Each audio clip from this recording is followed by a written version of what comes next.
Hello hello भाई, स्वागत है आपका आज के नए वीडियो में। आज हम लोग पढ़ने जा रहे हैं हिस्ट्री का एक और इम्पोर्टेंट टॉपिक जो कि है आधुनिक विश्व में। आधुनिक विश्व में राष्ट्र राज्यों के उदय के कारणों का हमें क्या करना है, इसमें विश्लेषण करना है। क्या करना है? जो आधुनिक विश्व था उसमें राष्ट्र राज्यों के उदय के कारणों का हमें विश्लेषण करना है। बहुत ज्यादा इंपॉर्टेंट टॉपिक है आपका हिस्ट्री के लिए। और शुरू करते हैं इस टॉपिक को इंट्रोडक्शन से। इंट्रोडक्शन से कह रहा है कि परिचय। परिचय क्या कह रहा है इसके लिए कि जो आधुनिक विश्व था यानी मॉडर्न जो वर्ल्ड है उसमें राष्ट्र राज्य यानी कि जो नेशन स्टेट की जो अवधारणा एक महत्वपूर्ण ऐतिहासिक और राजनीतिक विकास है।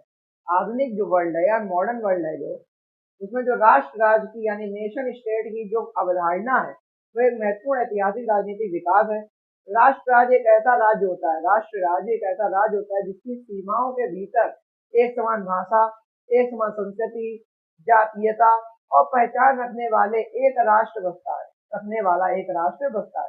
यानी कि राष्ट्र राज्य एक ऐसा राज्य होता है जिसकी जो सीमा के भीतर जितने भी लोग रह रहे हैं उनकी एक समान भाषा होगी, एक समान संस्कृति होगी, एक समान जातीयता होगी, सिर्फ एक जैसे लोग होंगे, उन्हें वो राष्ट्र राज्य कहलाते हैं। ठीक है, एक पहचान रखने वाला एक राष्ट्र बसता है और जिसकी शासन व्यवस्था एक केंद्रीय सरकार के अधीन होती है। जिसकी पूरी जो शासन व्यवस्था होगी वो एक केंद्रीय सरकार जो होगी उसी के अधीन होगी। ठीक है, होती है। उदाहरण के रूप में देखेंगे जो फ्रांस, इंग्लैंड, जर्मनी, इटली जैसे जो देश होते हैं वो प्रारंभिक आधुनिक राष्ट्रीय राज्य माने जाते हैं। जो फ्रांस हो गया, इंग्लैंड हो गया, जर्मनी हो गया, इटली हो गया, ये सब क्या माने जाते हैं? इन जैसे देश जो है प्रारंभिक जो जो प्रारंभिक शुरुआती दौर के जो आधुनिक राष्ट्र थे वो माने जाते हैं। आज के समय में भारत, अमेरिका, चीन जैसे देश इस अवधारणा के विस्तारित और विविधतापूर्ण रूप है। और आज के समय में जो भारत हो गया, अमेरिका हो गया, चीन हो गया और इन जैसे देश इस अवधारणा के क्या है, विस्तारित और जो इससे विविधता मतलब इससे अलग जो रखने वाले रूप के वाले क्या है, रूप रखने वाले देश हैं। ठीक है, कौन? अमेरिका, भारत और चीन। ये अपने भारत में हर हर कदम पे भाषा बोली सब बदल जाती है, इसीलिए समझ में आ गया। आगे चलते हैं। अब राष्ट्र राज्य क्या है? What is nation state? Nation state आखिर होता क्या है? अब हम लोग पहले तो राष्ट्र को समझते हैं, यानी नेशन क्या होता है। नेशन को समझ जाएंगे तो हम लोग उसको राष्ट्र राज्य को भी समझ जाएंगे। नेशन एक साझा इतिहास, संस्कृति, भाषा, परंपरा और पहचान वाली जनता, मतलब एक जैसा एक साझा इतिहास, जिनका एक जैसा इतिहास हो, एक जैसी संस्कृति हो, भाषा हो, परंपरा हो, पहचान वाला जो जन समूह हो, वो राष्ट्र होता है।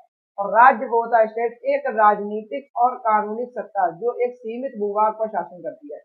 एक ही कोई राजनीतिक और जो कानूनी सत्ता जो एक सीमित भूभाग है उस पर क्या करती है, वो प्रशासन या शासन करती है। ठीक है, और जिनकी संप्रभुता होती है, जिसकी क्या होती है, सॉवरेंटी होती है, यानी कि संप्रभुता भी होती है। और राष्ट्र राज्य क्या बन गया कि जब एक ही राष्ट्र का शासन एक स्वतंत्र और संप्रभु राज्य के रूप में स्थापित होता है तो उसे राष्ट्र राज्य कहते हैं। यानी जब एक ही राष्ट्र का शासन एक स्वतंत्र और संप्रभु राज्य के रूप में स्थापित होता है तो उसे क्या कहते हैं? राष्ट्र राज्य कहते हैं। कानूनी दृष्टिकोण से देखेंगे, यानी कानूनी दृष्टिकोण से देखें तो राष्ट्र राज्य वह इकाई है जो अंतर्राष्ट्रीय कानून में लीगल पर्सनैलिटी रखती है। कानूनी दृष्टिकोण से देखें तो राष्ट्र राज्य क्या है? वह इकाई है जो अंतर्राष्ट्रीय कानून में लीगल पर्सनैलिटी रखती है, यानी संधियां करती है। यानी क्या करती है? संधियां करती है। युद्ध या शांति का निर्णय ले सकती है। युद्ध या शांति का क्या ले सकती है? निर्णय ले सकती है। और अपने नागरिकों को अधिकार दे सकती है। अपने नागरिकों को क्या दे सकती है? अधिकार भी दे सकती है। ठीक है, आगे चलते हैं तो कह रहा है कि आधुनिक राष्ट्र राज्य के उदय के प्रमुख कारण।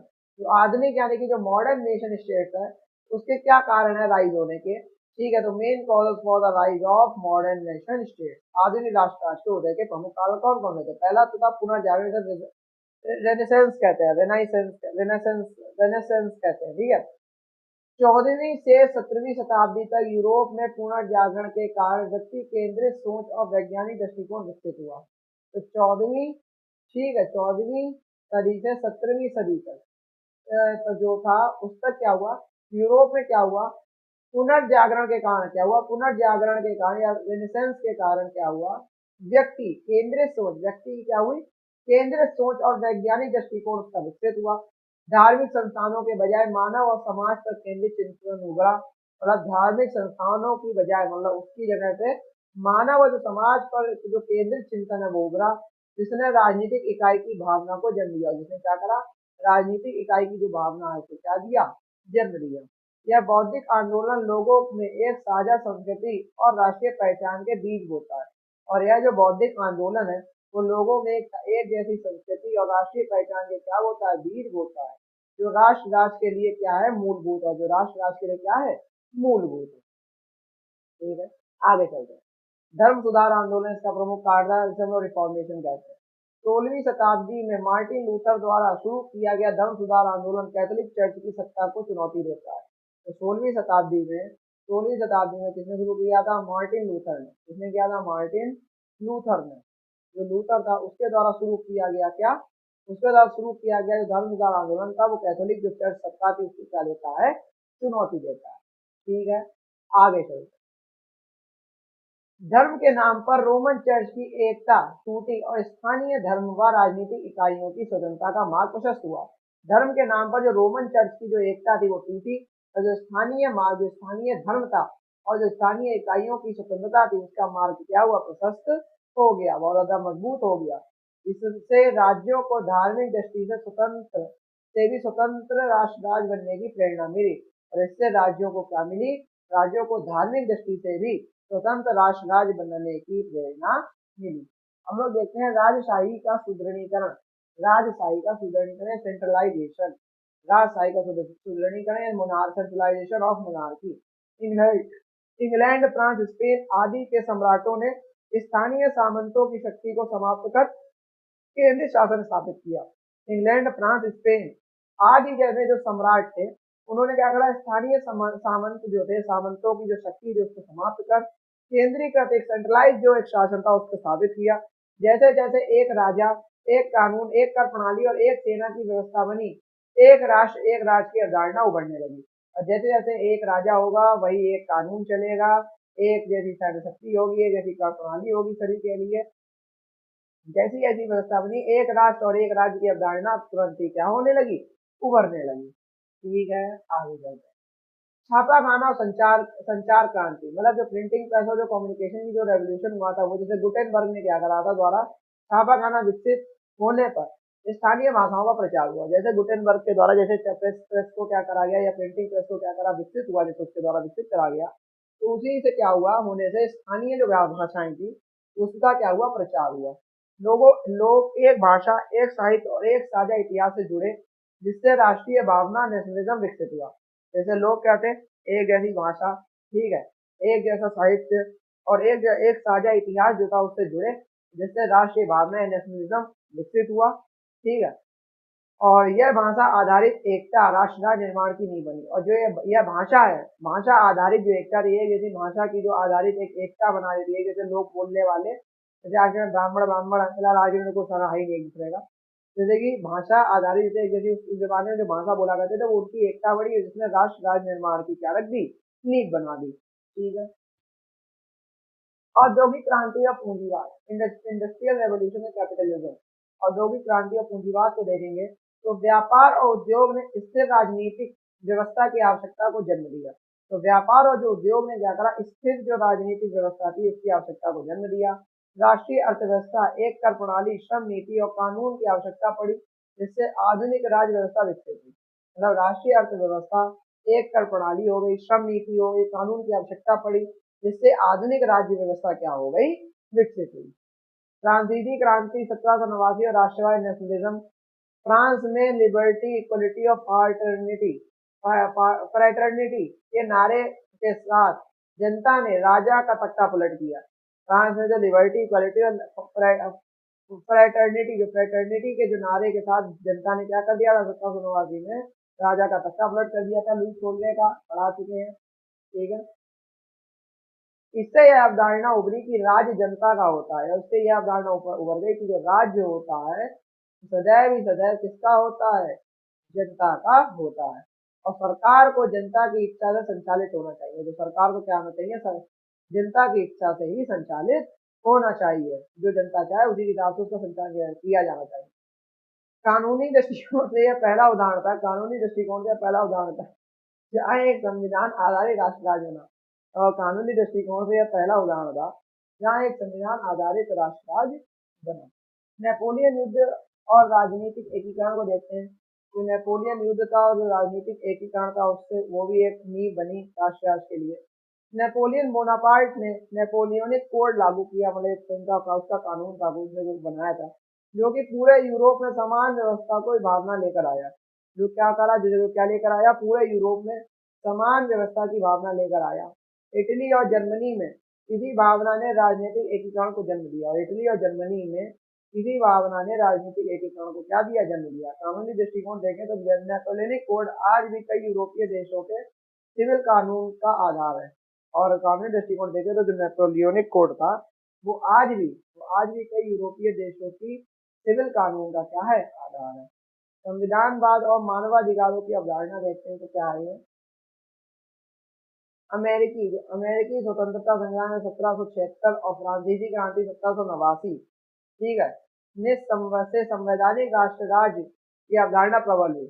और इन जो दो क्रांतियों उस समय बहुत हो गई थी, संविधानवाद और मानवाधिकार की अवधारणा आ गई थी जनता के अंदर, ठीक है। तो अमेरिका एक तो स्वतंत्रता संग्राम हो गया था 1776 में, अमेरिका जब आजाद हुआ था। फ्रांसीसी क्रांति उसके बाद हो गई थी, तख्ता पलट हो गया था। तो उससे क्या हुआ, जो संवैधानिक राष्ट्र राज्य की अवधारणा और ज्यादा प्रबल हो गई थी। संविधान द्वारा नागरिकों को समानता, स्वतंत्रता और न्याय की गारंटी दी गई। संविधान के द्वारा, कॉन्स्टिट्यूशन के द्वारा जो नागरिक थे, आम जनता थी, उनको समानता, इक्वलिटी, स्वतंत्रता, इंडिपेंडेंसी और न्याय, मतलब जस्टिस, उसकी क्या दी, गारंटी दे दी गई। लॉ स्टूडेंट के लिए अगर देखा जाए तो यह वही समय है जब rule of law, fundamental rights और कॉन्स्टिट्यूशनलिज्म जैसे आधुनिक कानूनी सिद्धांत क्या रहते हैं, जन्म लेते हैं। ठीक है, वही समय है। उपनिवेशवाद और स्वतंत्रता संग्राम, उपनिवेशवाद और स्वतंत्रता संग्राम को देखेंगे, यानी 19वीं और 20वीं सदी में से एशिया, अफ्रीका, लैटिन अमेरिका के देशों ने राष्ट्रवाद की भावना के साथ स्वतंत्रता आंदोलन शुरू किया। 19वीं और 20वीं सदी में जो देखें तो एशिया, अफ्रीका, लैटिन अमेरिका के देशों ने राष्ट्रवाद की भावना के साथ स्वतंत्रता आंदोलन शुरू किया था। और राष्ट्र स्वतंत्रता के बाद उन्होंने संप्रभु राष्ट्र राज्य की स्थापना की। तो स्वतंत्रता के बाद क्या करा, उन्होंने संप्रभु राष्ट्र राज्य की क्या करी, स्थापना की। ठीक है, उदाहरण के रूप में देखें तो भारत जब 1947 में आजाद हुआ तो संविधान निर्माण के बाद भारत एक स्वतंत्र राष्ट्र बना था। ठीक है, जैसे संविधान निर्माण हुआ 1947 में, उसके बाद उसी के बाद क्या हुआ, भारत एक स्वतंत्र राष्ट्र राज्य बना था, राज्य बना। ठीक है, आगे चलते हैं। लीगल पॉइंट है इसमें, तो भारतीय संविधान का अनुच्छेद 1, भारतीय संविधान का अनुच्छेद 1 कहता है कि भारत राज्यों का संघ होगा। भारत क्या होगा, राज्यों का संघ होगा। यह राष्ट्र राज्य की भी अभिव्यक्ति है। ये संविधान में एक अनुच्छेद 1 आर्टिकल 1 हम लोग का कहता है कि जो भारत होगा वो राज्यों का क्या होगा, एक संघ होगा।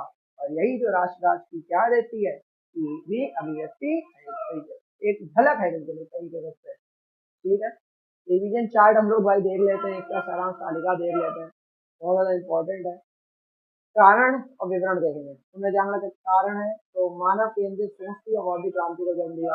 धन सुधार देखेंगे, धार्मिक विभाजन हुआ, स्थानीय पहचान बनी, मजबूत राजशाही केंद्रीय शासन व्यवस्था ला दी गई, छापाखाना भाषा संस्कृति की एकता को बढ़ाया, औद्योगिकरण ने राष्ट्रीय अर्थव्यवस्था की आवश्यकता को बढ़ाया, फ्रांसीसी क्रांति ने लोकतंत्र और राष्ट्रवाद को, नेपोलियन कानून ने समान कानून व्यवस्था लाई, संविधान ने नागरिक अधिकारों की गारंटी दे दी। उपनिवेशवाद का अंत देखेंगे तो राष्ट्र स्वतंत्र राष्ट्र की स्थापना हो गई। ठीक है, अब देखते हैं कानूनी दृष्टिकोण से राष्ट्र राज्य यानी national state in legal perspective.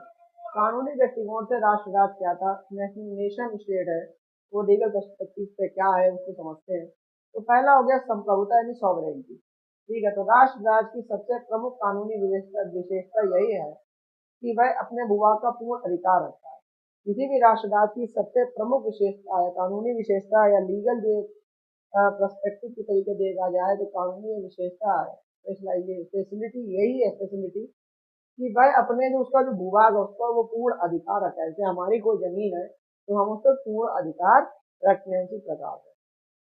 अंतरराष्ट्रीय मान्यता, राष्ट्र राज्य को यूएनओ जैसे संगठनों द्वारा मान्यता मिलती है। राष्ट्र राज्य को क्या होता है, यूएनओ जैसे जो संगठन है अंतरराष्ट्रीय, उनसे मान्यता मिलती है, जिससे वह अंतरराष्ट्रीय कानून का अंग बनता है। जिससे वह जो अंतरराष्ट्रीय कानून है उसका क्या बनता है, अंग बनता है।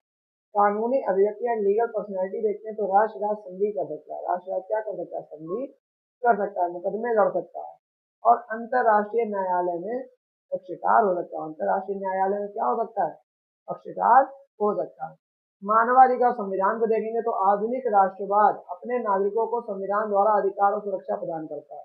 तो आधुनिक राष्ट्र राज्य है वो क्या करता है, अपने नागरिकों को संविधान के द्वारा अधिकार और सुरक्षा प्रदान करता है। ठीक है, और आखिरी में इसका निष्कर्ष यानी कंक्लूजन ये कह रहा है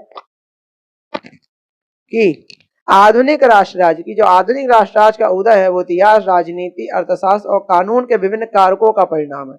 आधुनिक राष्ट्र राज्य का उदय इतिहास, राजनीति, अर्थशास्त्र और कानून के विभिन्न कारकों का क्या एक परिणाम है। यह सिर्फ एक भौगोलिक सत्ता ही नहीं बल्कि सांस्कृतिक, सामाजिक और कानूनी एकता की भी अभिव्यक्ति है। लॉ स्टूडेंट के रूप में राष्ट्र राज्य की समझ अंतर्राष्ट्रीय कानून, संविधानवाद और मानवाधिकार जैसे विषयों की नींव है। और लॉ स्टूडेंट के रूप में देखा जाए तो राष्ट्र राज्य की जो समझ है अंतर्राष्ट्रीय कानून, संविधानवाद और मानवाधिकार जैसे विषयों की क्या है, एक तरीके से नींव है।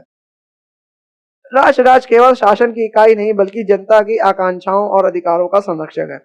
राष्ट्र राज्य है वो केवल शासन की इकाई नहीं है बल्कि जनता की जो आकांक्षाएं होती हैं और जो अधिकार होते हैं उनका क्या है, एक संरक्षक भी है। यहाँ पे हम लोग का पूरा टॉपिक समाप्त हो गया राष्ट्र राज्य के बारे में। मेरे हिसाब से आपको समझ में आ गया होगा मॉडर्न वर्ल्ड में कैसे राष्ट्र राज्य का निर्माण होता है, कैसे क्या होगा। और मेरे हिसाब से मैंने जितना अच्छे समझा सकते समझा दिया मैंने आपको। और अगर नहीं समझ में आया तो 1.5x की स्पीड ला के एक दोबारा आप लोग देखेंगे, आपको बहुत अच्छे समझ में आ जाएगा। ऐसे हिस्ट्री के वीडियोस आते रहेंगे, तब तक के लिए जय हिंद, जय भारत।